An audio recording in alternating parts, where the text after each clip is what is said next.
All right, Dr. P here. Now we'll turn our attention to chapter 23, which is carbonyl condensation reactions.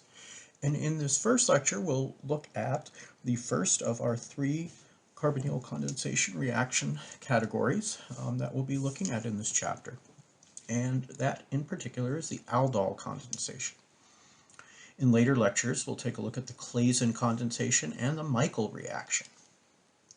All right, so what is the aldol condensation? Well, it involves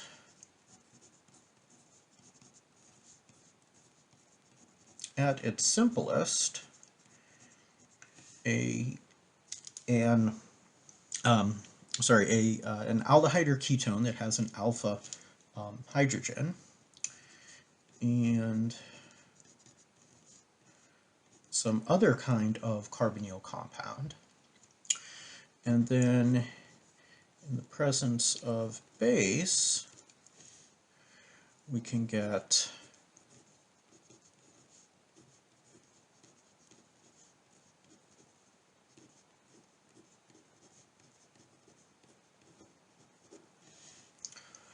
a beta hydroxy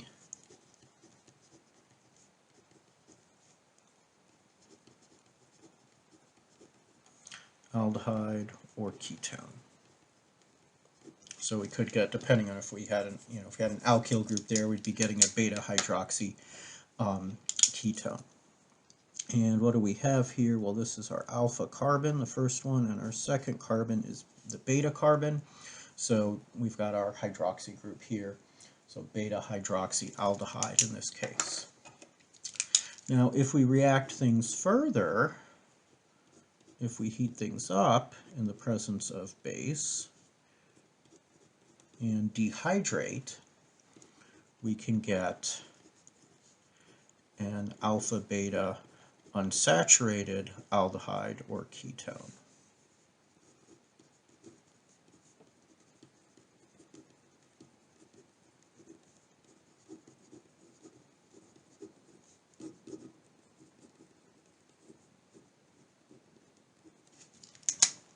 And again, we've got our alpha carbon and our beta carbon. All right. So what's going on here? Well, we are condensing these two carbonyl compounds together. So which parts came from which reactant? Well, let's take a look.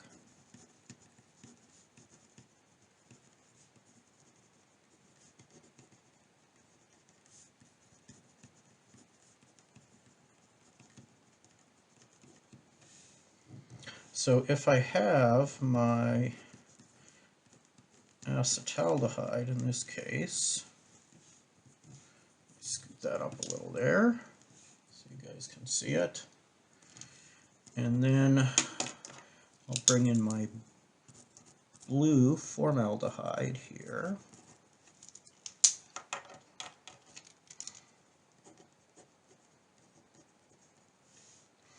I'm going to get a new bond between my alpha carbon of one molecule and the carbonyl carbon of the other molecule.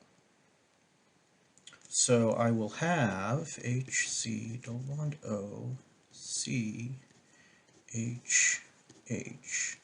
That part will be from my acetaldehyde here. And then I'll have a new bond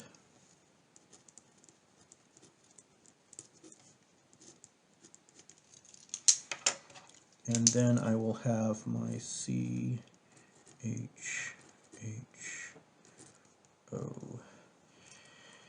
And I guess I'll put in the hydrogen, but I'm just trying to think, where does that hydrogen come from? It actually comes from the water, but anyway, we'll just add it in there like so.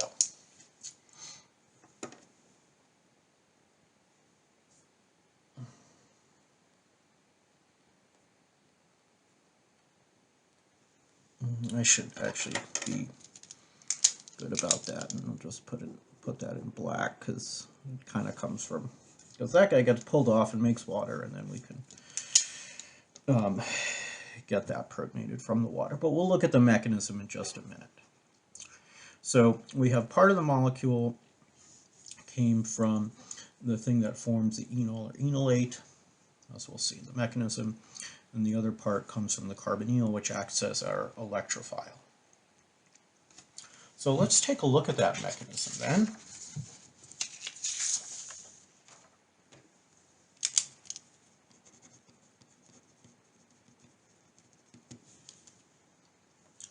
So the first step is going to be making the enolate.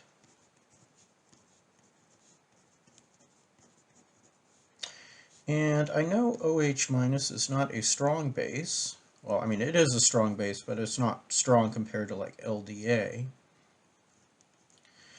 But as long as we get some of our enolate formed, it can go on and react. And we'll talk in a little bit about how or why we can, use OH minus instead of having to use LDA. And it's really because, because of the type of reaction that we're trying to do and the way that we control the reaction. All right, so we make our enolate. I'll go ahead and label these here. And next we will have our nucleophilic attack.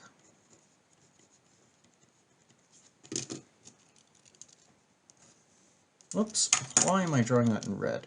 I don't want to draw that in red. Sorry about that, guys. Spacing out a little here.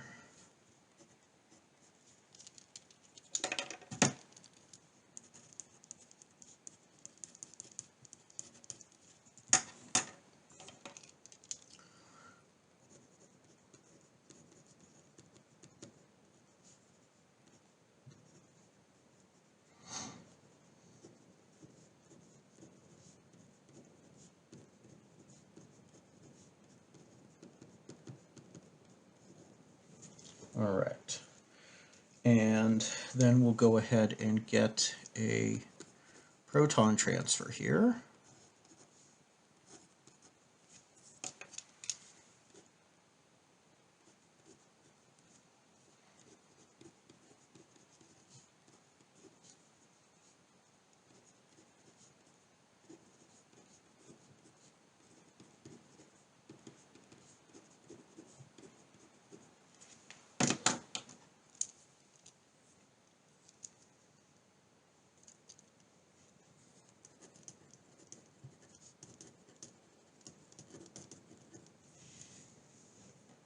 And there we go. There's our our beta hydroxy aldehyde product. Now, if we continue,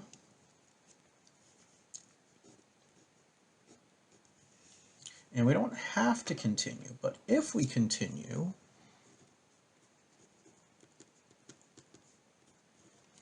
we'll form the enolate again, or form an enolate again.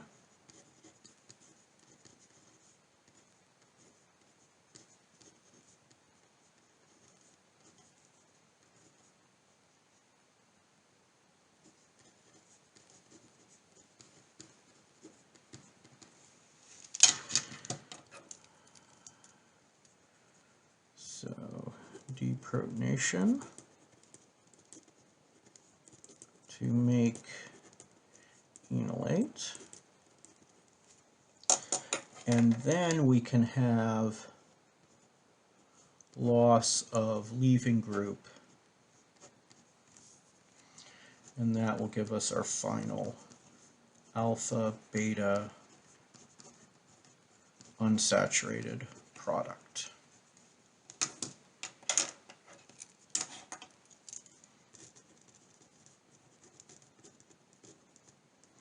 And I know that OH minus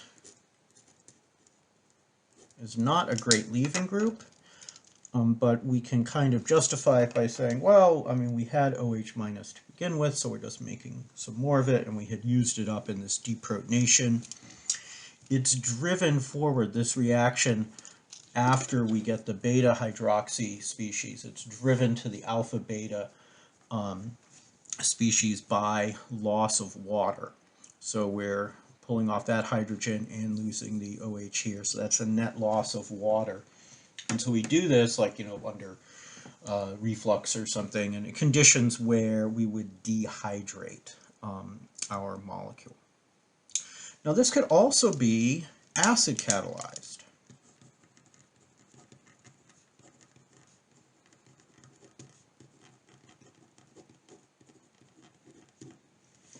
And that's something that you guys should maybe play around with. I think there's probably a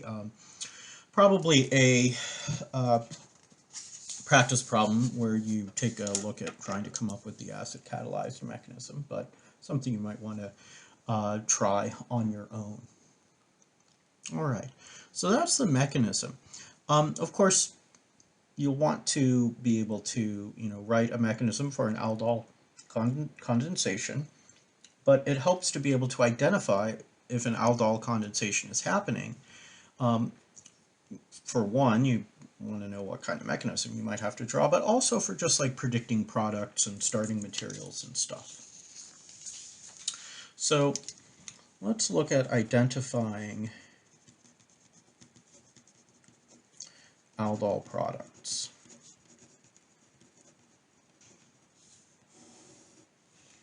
In particular, we're going to look for a couple of things. We're going to look for a beta hydroxy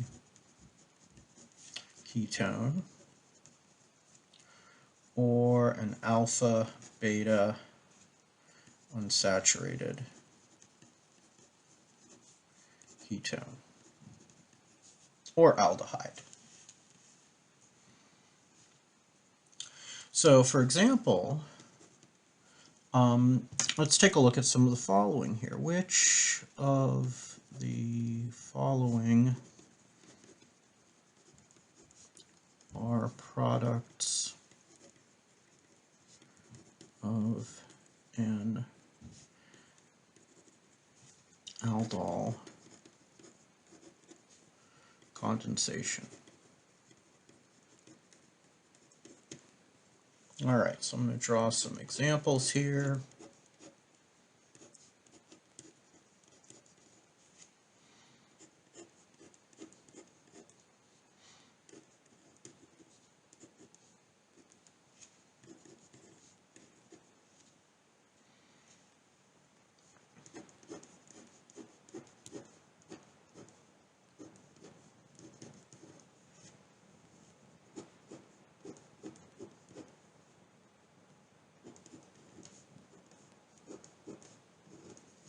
All right, so you can pause if you want and take a look at these and see what you think.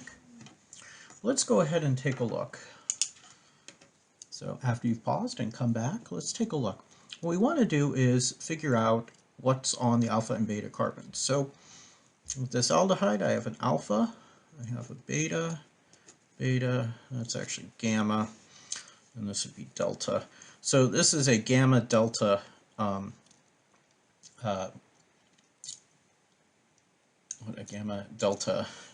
unsaturated, so it's not that one.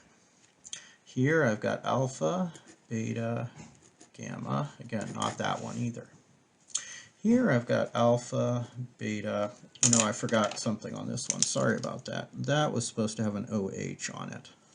Okay, now you can pause again and think about that one some more. So if I go around this way, it looks like alpha, beta, well that would be gamma. But if I go the other way around the ring, I have alpha and beta.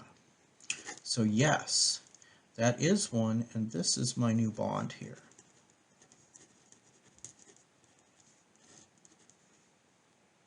And what about this one here? Well, I've got alpha, beta, and then alpha here.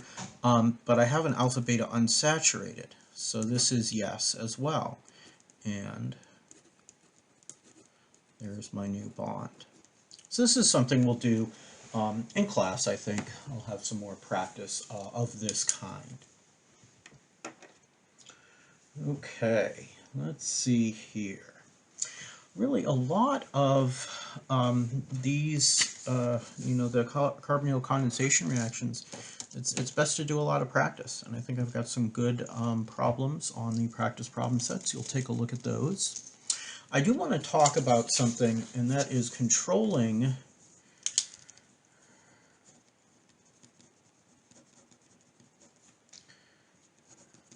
your aldol reactions.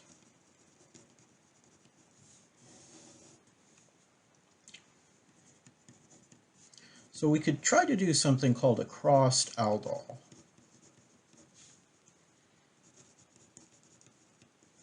So let's say we had this guy, and we had that guy there. And we treat this with OH minus. All right, I'm drawing them in two colors so we can see where they come from. So I could have, now look at this, I've got what? I've got 1, 2, 3, 4. So we've got 4 possible alpha carbons.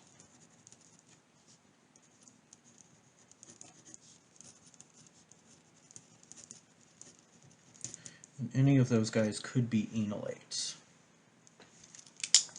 So let's say I had this guy here, I could get boom, boom, boom, boom. That stays the same. I could get a bond between there and there, so I'll have my new bond. And then I'll have OH, that was that there. I'll have that methyl group, and I'll have 1, 2, 3. 1, 2, 3, like that. Or I could have, let's see, this guy could have the new bond there, and then I could have OH, 1, 2, 3, like that. Or I could have one of these react with itself, or not itself properly, but another molecule, and I could get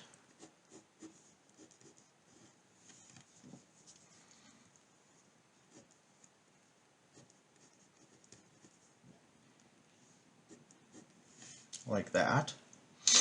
Let's see. Or I could have it react at the other one.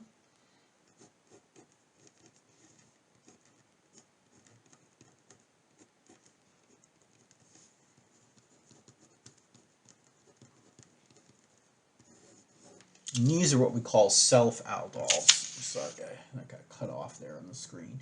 These are what we call self-aldols because it's a molecule reacting as an enolate with another molecule of itself reacting as the electrified. Now I could also have that guy be my enolate. I could get that.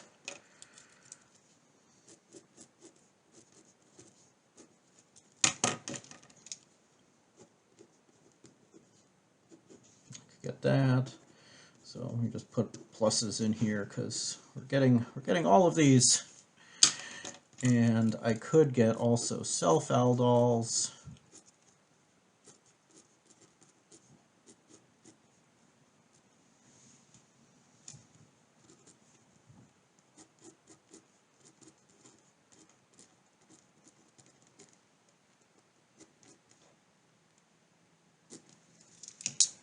There we go. So I've got 8 possible products.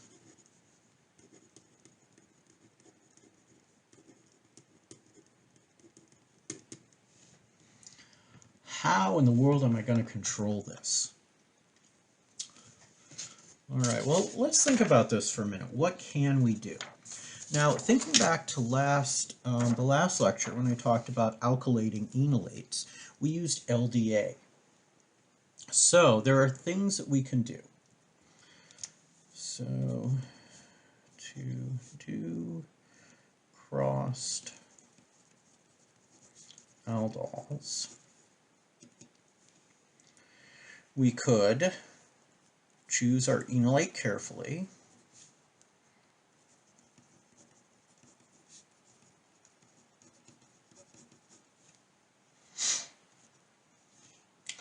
Make the enolate with LDA, like we've done before.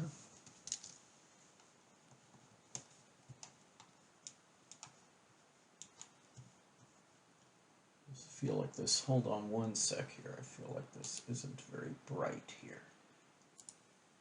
It's a little brighter, there we go. And then we'll add the carbonyl.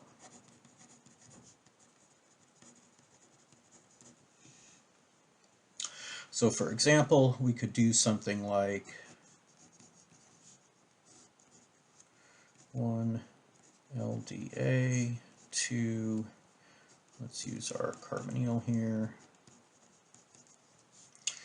and then 3 H3O plus to quench.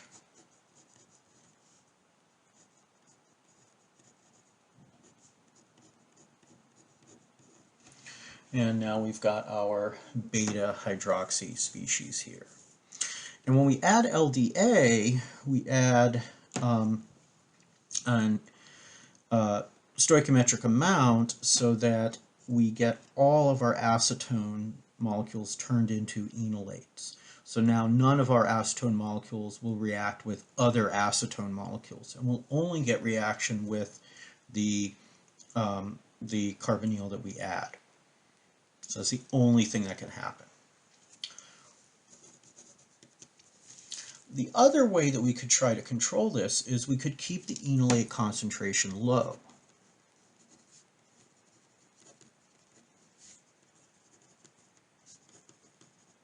Here I'll abbreviate concentration. And then we'll choose the carbonyl electrophile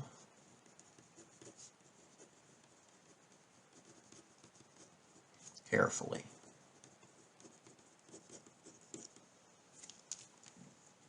So what would this look like? Well, what we'd have is, here's our carbonyl electrophile. That's going to be 1 molar. And then we'll add our thing that's going to make the enolate slowly.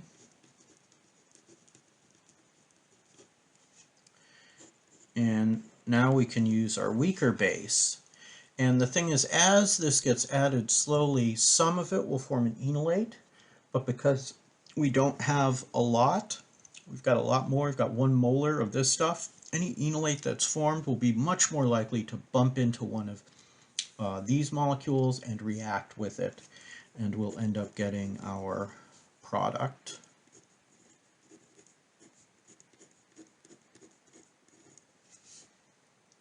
So if we added this too quickly, then we'd get a bunch of enolate formed, a bunch of these molecules would not form an enolate because, you know, pKa here is 20 versus pKa of water is 14. So we get some enolate, but we'd still have a lot of these floating around, and we could get a self-aldol. By only adding a little bit at a time, we ensure that it's much, much more likely that any enolate that is formed finds one of these guys than it does another molecule of acetone. So we can control things that way. So the way that we really try to control our aldol reactions is by being careful. Careful with what our enolate is, or what our electrophile is, or both, and then making sure we either turn our enolate entirely into, or turn 1 carbonyl entirely into the enolate, or do it just a little bit at a time. Those are the 2 methods that we're going to use to control what types of products we get. Okay, so, you know, really this reaction is not practical, because if I make this guy a, you know, if I have my 2-pentanone here being 1 molar, and then I add just a little bit of my butanone with OH minus present, the thing is the OH minus could deprotonate these guys, so that's not going to work. So what if I treat this with LDA? Well, I'll get a mixture of 2 possible enolates. Maybe I'll have slightly more with that one deprotonated, because that might be slightly more stable, because the negative charge might be more stabilized by the methyl group. I don't know. Really, it's tough. So this is not really a practical aldol reaction to do. So, if you had a target like, like this molecule, like that molecule there, if that was your target, you may want to think about other ways that you could possibly make that instead of trying to do a crossed aldol. Unless you felt really comfortable about your ability to separate all these different beta hydroxy ketones, which, I mean, there are 8 of them, so that's a little crazy. All right. Anyway, that's the aldol reaction. And in the next lecture video, I'll introduce you to the next category of carbonyl condensation reactions, which is the Claisen reaction. So until then, stay safe out there. Bye now.